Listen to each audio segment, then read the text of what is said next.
हमारे YouTube channel को subscribe करें और बेल आइकन पर क्लिक करें।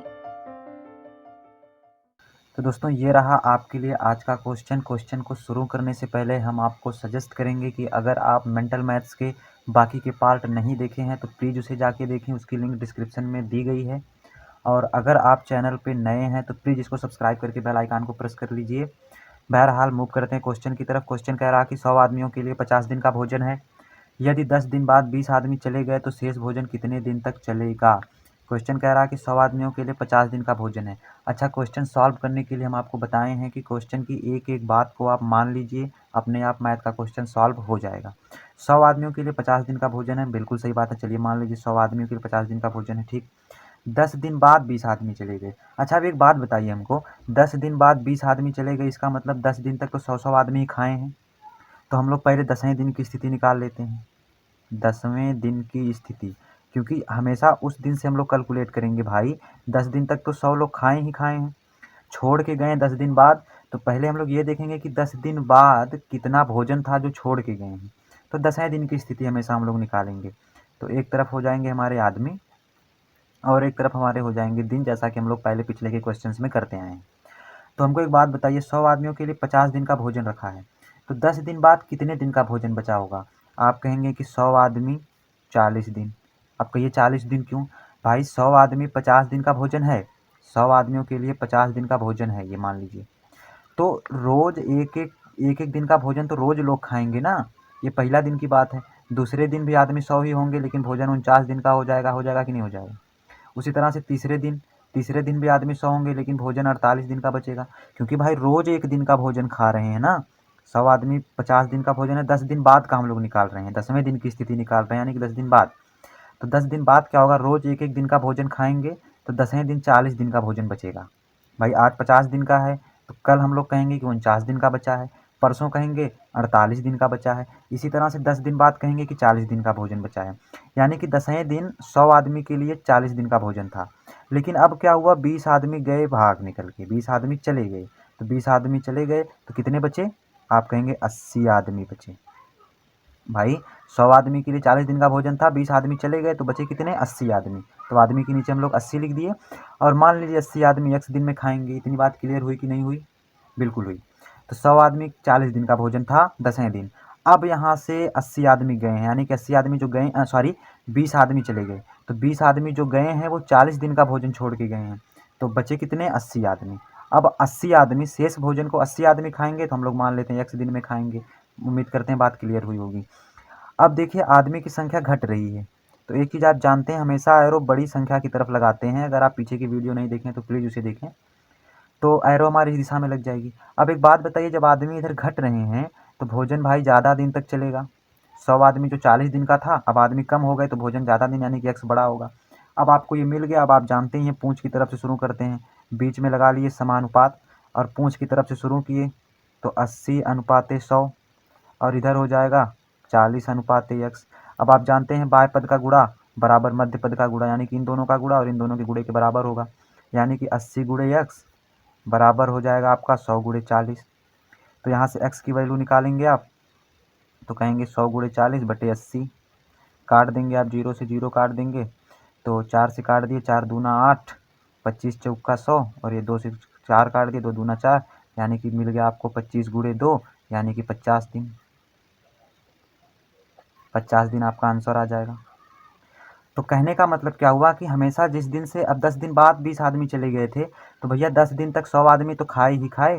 रोज एक एक दिन का भोजन खाएंगे तो 10 दिन बाद 40 दिन का भोजन बचेगा। तो इस चीज़ का आप विशेष ध्यान देना। 100 आदमी 40 दिन, तो 20 आदमी चले गए, यानी कि बचे 80 आदमी।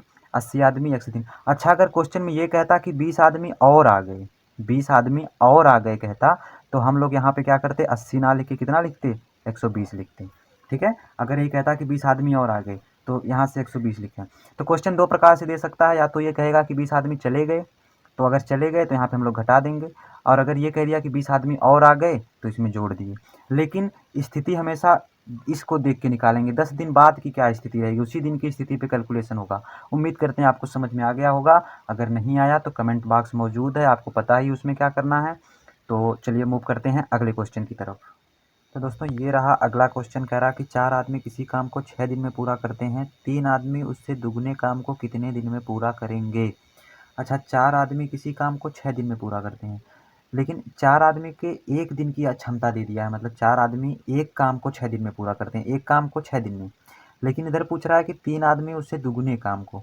तो देखिए ऐसी कंडीशंस में आपको सबसे पहले काम को बराबर करना चाहिए, क्योंकि जब भी 2 लोगों के बीच में आप तुलना करेंगे तो हमेशा एक ही काम को रख के करेंगे ना। भाई अब कोई व्यक्ति है एक काम को 4 दिन में कर रहा है, कोई व्यक्ति है 4 काम को 5 दिन में कर रहा है, तो इसे थोड़ी ना तुलना निकालेंगे। तो उसके लिए क्या करेंगे, पहले काम को बराबर करेंगे। तो काम को बराबर करने के लिए 2 काम कर सकते हैं, या तो इस दुगने को 1 कर दो या फिर इसके 1 को 2 कर दो। तो दुगने को 1 करना आसान काम नहीं है, तो 1 को डबल कर देना बहुत आसान काम है। तो हम लोग करते हैं, देखो कह रहा कि 4 आदमी एक काम को 6 दिन में करते हैं, यही ना कह रहा है। अब एक बात बताइए हमको, यही 4 आदमी 2 काम को कितने दिन में करेंगे। भाई अगर 4 आदमी मिलके एक दीवार 6 दिन में तैयार कर रहे हैं, तो अगर दीवार 2 तैयार करनी हो तो आप कहेंगे 12 दिन में, इसमें कोई शक वाली बात नहीं है। यानी कि ये हमारा दो गुना का काम निकल गया। भाई 2 गुना काम निकल गया ना, 2 गुना काम 12 दिन में। अब देखिए काम हमारा बराबर हो गया। अब हमारा नया क्वेश्चन किस तरह से बनेगा कि 4 आदमी दोगुने काम को 12 दिन में करते हैं, तो 3 आदमी दुगने काम को कितने दिन में करेंगे। अब यहाँ से हम लोग अपने डाटा को व्यवस्थित कर लेंगे, यानी कि एक तरफ आदमी एक तरफ दिन। अब 4 आदमी 12 दिन, क्योंकि हमेशा दुगना दुगना लेना है ना। तो अब फिर कह रहा है कि 3 आदमी, हम लोग मान लिए x दिन। अब देखिए आदमी इधर कम हो रहा है, एरो लगाना आप जानते हैं, हमेशा बड़ी वाली संख्या की तरफ एरो लगता है। तो 4। अब देखिए आदमी कम हो रहे हैं तो दिन ज़्यादा लगेगा, यानी कि ये इस तरह से इस डायरेक्शन में लग जाएगा। अब आपको पता है ये क्या करना है, 3:4 समानुपाते 12:x। आप जानते हैं हमेशा पूंछ की तरफ से लिखते हैं। फिर बाह्य पद का गुणनफल, यानी कि 3 और x का गुणनफल, 3 गुणे x बराबर होगा 4 और 12 के गुणनफल के, तो 4 गुणे 12। तो यहाँ से आप x की वैल्यू आराम से निकाल लेंगे, कहेंगे 4 गुणे 12, 3 इधर गुणा में इधर लाएंगे तो हो जाएगा बटे में, काट देंगे, 3 चौक को 12 आ जाएगा, 4 चौक 16 दिन। उम्मीद करते हैं आपको समझ में आ गया होगा। ऐसे क्वेश्चन को सॉल्व करने के लिए हमेशा आपको क्या करना होगा, काम बराबर करना होगा। तो देखिए हमने काम को बराबर कर लिया, 2 काम को 12 दिन में और 3 आदमी उसी 2 काम को, क्योंकि यहाँ भी काम 2 गुना हुआ, यहाँ भी काम 2 गुना हुआ, तो ये दिन हम लोग रख के निकालेंगे। इस तरह से इस क्वेश्चन को डील करेंगे। उम्मीद करते हैं आपको समझ में आ गया होगा। मूव करते हैं अगले क्वेश्चन की तरफ। तो दोस्तों ये रहा अगला क्वेश्चन, कह रहा कि हीरा अपने खेत को 28 दिन में काटता है, तो 3/4 भाग काटने में कितना दिन लगेगा। अरे बाप रे, 3/4 आ गया, 1/3 आ गया, 2/3 आ गया, बहुत बवाल है, समझे में नहीं आता है। तो पहली बात तो चलिए, तो कोई बात नहीं है, देखें यहाँ पे 3/4। सबसे पहले तो चौथाई तिहाई दोहाई का मामला समझ लेते हैं, क्या मामला है इसका होता है। तो दोस्तों 3/4 का मतलब क्या होगा, कहीं भी अगर आप 3/4 रखेंगे तो देखिए इस तरह को कैसे समझते हैं, समझते कैसे हैं, पहले इस चीज़ को समझो। 3/4 का मतलब होता है 3/4। कहीं भी अगर आप 3/4 लिखेंगे तो क्या समझेंगे, 3 कितने का, 4 का। अगर 1/3 लिखा हुआ समझ गए, मान लीजिए लिखा हुआ है 1/3, 1/3 लिखा हुआ है, तो इसका मतलब क्या, 1 कितने का, 3 का, तिहाई का 1, यानी कि 1/3। 2/3 लिखा है तो 2/3 का मतलब 2 कितने का, 3 का। 3/4 लिखा है तो 3 कितने का, चौथाई का यानी कि 4 का। तो एक्चुअल में क्या होता है, जो तिहाई चौथाई होता है ये अनुपात ही होता है, बस इसको लिखने का तरीका। 3/4 का मतलब क्या, कितना, 3 कितने का, चौथाई का, यानी कि 3/4। उसी तरह से कह दिया कि 4/3 बताइए, 4/3, तो आप कहेंगे कौन, तो कहेंगे 4 कितने का, 3 का, तो 4/3 हो गया। उम्मीद करते हैं आपको ये बात समझ में आई होगी। दोहाई तिहाई का कंसेप्ट आप जहाँ भी देखें इसको वैसे डील करें। मान लीजिए दे दिया 1/3, तो कहेंगे 1/3 मतलब 1 कितने में, तिहाई में, तो आप कहेंगे 1/3 होता है। 2/4 कह दिया, तो दोस्तों ये होता है तिहाई चौथाई का कंसेप्ट। जैसे कह दिया कि 4/3, 4/3 का मतलब 4 कितने में, 3 में, तो आप लिखेंगे 4/3। तो ये था तिहाई चौथाई का कंसेप्ट। अब आते हैं अपने क्वेश्चन की तरफ। क्वेश्चन कह रहा है कि हीरा अपने खेत को 28 दिन में काटता है, यानी कि एक खेत को काटता है कितने दिन में, आप कहेंगे 28 दिन में। तो क्वेश्चन दिया ही दिया है। तो 3/4 भाग काटने में कितना दिन लगेगा, 3/4 यानी कि एक पूरा भाग काटने में उसको 28 दिन लग रहा है। तो 3/4, तो आप कहेंगे 3 कितने में, चौथाई में, यानी कि 4 में, यानी कि 3/4 लिख देंगे उसको।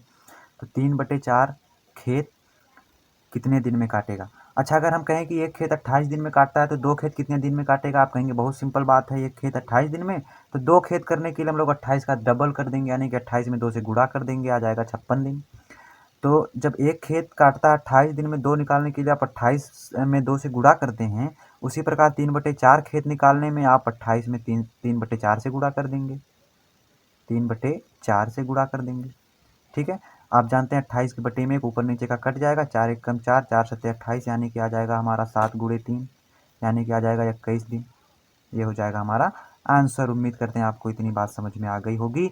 मूव करते हैं अगले क्वेश्चन की तरफ। अगर आपको तिहाई चौथाई में अभी भी कोई कन्फ्यूजन हो तो प्लीज़ कमेंट करें, हम आपकी तिहाई चौथाई का जड़ से इलाज ज़रूर करेंगे। बढ़ते हैं अगले क्वेश्चन की तरफ। तो दोस्तों ये रहा अगला क्वेश्चन। कह रहा है कि 140 आदमी 8 घंटे प्रतिदिन काम करके किसी काम को 30 दिन में पूरा करते हैं। 20 आदमी 12 दिन में पूरा करने के लिए कितने घंटे काम करेंगे? अच्छा, अब तक हम लोग 2-2 डाटा को अरेंज कर रहे थे, अब इसमें 3 डाटा दिया है। देखिए, आदमी, घंटा और दिन। तो चलिए सबसे पहले हम लोग कॉलम बना लेते हैं, आदमी, घंटा और दिन। अब तक आदमी और दिन दे रहा था, अब आदमी, घंटा, दिन, इस क्वेश्चन में तीनों चीज़ें हैं। चलिए देखते हैं। 140 आदमी 8 घंटा, जो जो डाटा दिया है आपको चुपचाप मैनेज कर लेना है। 140 आदमी 8 घंटा कर रहा है तो 30 दिन लग रहे हैं। फिर 20 आदमी 12 दिन में पूरा करने के लिए, 20 आदमी 12 दिन में पूरा करने के लिए कितने घंटे लगेंगे? तो मान लीजिए x घंटे लगेंगे। ये चीज़ आपको क्लियर हो गई? बिल्कुल क्लियर हो गई। चलिए आगे चलते हैं। अब देखिए, अब दूसरा काम हम लोगों का होता है एरो लगाना, तीर लगाना। तीर लगा लेते हैं हम लोग। 140 आदमी से 20 आदमी हुई, इसका मतलब ऊपर की तरफ बढ़ा है। दिन पे आ जाते हैं, 30 से 12 हुआ, यानी कि ऊपर की तरफ बढ़ा हुआ है। अब देखिए, क्योंकि यक्स का हमको हमें पता नहीं है, अब इसकी एरो नीचे की लगेगी कि ऊपर की लगेगी, ये चीज़ आपको समझना है। अच्छा, एक चीज़ यहाँ पे देखिए, आदमी 140 थे, 8 घंटा काम किए तो 30 दिन में काम खत्म किए, मतलब 140 आदमी 30 दिन में काम खत्म कर दिए। यहाँ पे आप देखेंगे आदमी भी कम है और दिन भी कम लग रहा है। आदमी 20 हुए और दिन 12 हुआ, यानी कि आदमी भी कम लग रहा है, दिन भी कम लग रहा है। इसका मतलब ये घंटा ज़्यादा हुआ होगा, भाई ज़्यादा घंटे में काम किए होंगे, तभी ना 20 आदमी 12 दिन में ख़त्म कर दिए। नहीं तो 140 आदमी 30 दिन लगता था जब 8 घंटे करते थे। तो अब 20 आदमी 12 दिन में ही फरिया दे रहे हैं, इसका मतलब घंटा ज़्यादा हुआ, ज़्यादा घंटे ये लोग काम कर रहे हैं। अब ये हमारी एरो लग गई। अब हमारा अगला काम जो होता है व्यवस्थित करना, अनुपात को व्यवस्थित करना जो होता है हम लोगों का अगला स्टेप, हम लोग उस स्टेप की तरफ बढ़ते हैं। तो दोस्तों, अगर आपको अनुपात में लिखना है और इस तरह से 3 दे दिया है, 3 कॉलम दे दिया है, तो आप स्टार्टिंग के 2 कॉलम को 1 मानेंगे, यानी कि इस 2 कॉलम को आप 1 मानेंगे और इसको अलग-अलग लिखेंगे। देखिए कैसे लिखेंगे, आप जानते ही हैं पूंछ की तरफ से स्टार्ट करते हैं, तो 20 की तरफ से हम लोग स्टार्ट करेंगे, 20/140, और इसमें 8/x होगा। तो इसको क्या करते हैं, इसके नीचे लिखते हैं, 8/x, हमेशा इसको इसके नीचे लिखते हैं। फिर एक छोटा सा ब्रैकेट लगा लेते हैं, मंझला ब्रैकेट। फिर यहाँ पे हम लोग लगाएंगे बीच में समानुपात, फिर इसको लिखेंगे, इसको भी पूंछ की तरफ से लिखेंगे। तो 12/30, मतलब क्या समझे, लिखेंगे तो पूंछ की तरफ से, लेकिन 20/140, 20/140। फिर जो दूसरा वाला होता है उसको पहले के नीचे लिखा जाता है, तो यानी कि 8/x, पूंछ की तरफ से 8/x, इसको इसके नीचे लिखेंगे। फिर समानुपात लगाएंगे, उसके बाद 12/30 जो आपका होता है उसको लिखेंगे। अब वही फार्मूला हमारा होगा, बाह्य पद का गुणनफल बराबर मध्य पद का गुणनफल। अब देखिए, ये पूरा बाह्य पद होगा और इसका बाह्य पद ये होगा, और ये पूरा 140 और x, ये पूरा और ये 12, ये दोनों मध्य पद होगा। यानी कि बाह्य पद का गुणनफल यानी कि 20, 8 और 30, यही ना होगा बाह्य पद का गुणनफल, मतलब 20, 8, 30। तो चलिए फार्मूला थोड़ा सा हम लिख लेते हैं, अगर आप भूल चुके हैं तो। बाह्य पद का गुणनफल